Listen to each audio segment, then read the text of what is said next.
This happened a year ago. I don't know how I pulled myself together after that night. Almost ended up drinking myself into oblivion.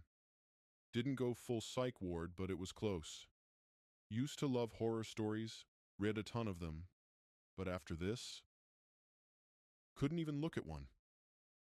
Felt like telling this might help, like whispering a nightmare into running water. No one else to tell anyway. It was my 21st birthday. Celebrated with some friends at a bar downtown. No girlfriend back then, so I spent a good chunk of the night chatting up random girls, just enjoying myself.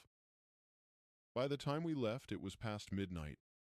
Most of the group took Ubers home, but my buddy Josh and I lived in the same direction, so we took the late-night bus together. It was just the two of us and a few stragglers nodding off in their seats. Tipsy, but not wasted, we laughed and talked the whole ride.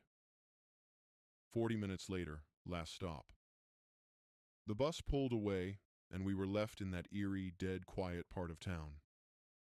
Streetlights humming, the occasional rustling of leaves, but otherwise, silence. We started walking, cutting through this abandoned rail yard, an old shortcut we'd used since high school. Sketchy as hell. Broken down freight cars, graffiti-covered walls, the kind of place you expect to see a rat the size of a cat scurrying around. Josh, walking beside me, suddenly asked if he should walk me all the way home. Said something about me getting jumped.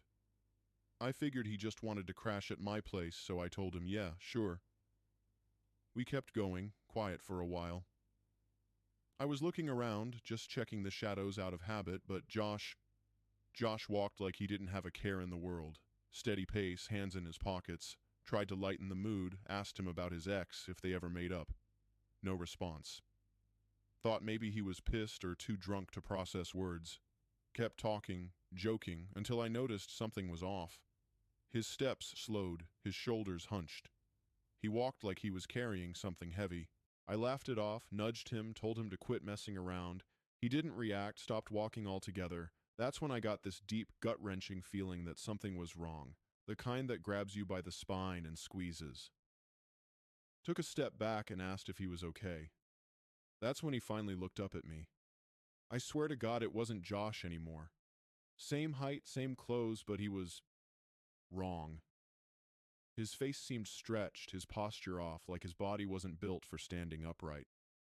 The dim light caught his face and my stomach dropped. Eyes, too small, pupils swallowing them whole. Mouth half open but slack, like he wasn't in control of it. Saliva dripped down his chin, and the way he moved, like something was holding him up by strings, made my skin crawl. I thought about all the horror stories I'd ever read, but nothing compared to standing in front of something that should not exist. I begged it not to touch me.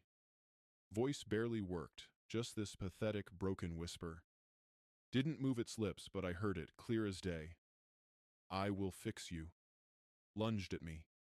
I ran. Took off so fast my vision blurred. Didn't look back. Didn't care if it was chasing me or laughing or waiting for me to trip. I just ran. Wind screamed in my ears, my own ragged breathing the only sound I could focus on. The road, the streetlights, the distant hum of a passing train. None of it felt real.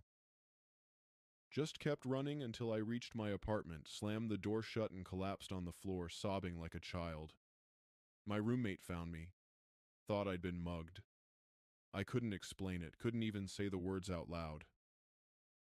He poured me a drink, sat with me, let me cry it out. When I finally calmed down, he mentioned Josh had called. Said he got home fine. Said I'd acted weird. Walked off on my own, mumbling to myself. I laughed it off when we finally met up again, played it cool.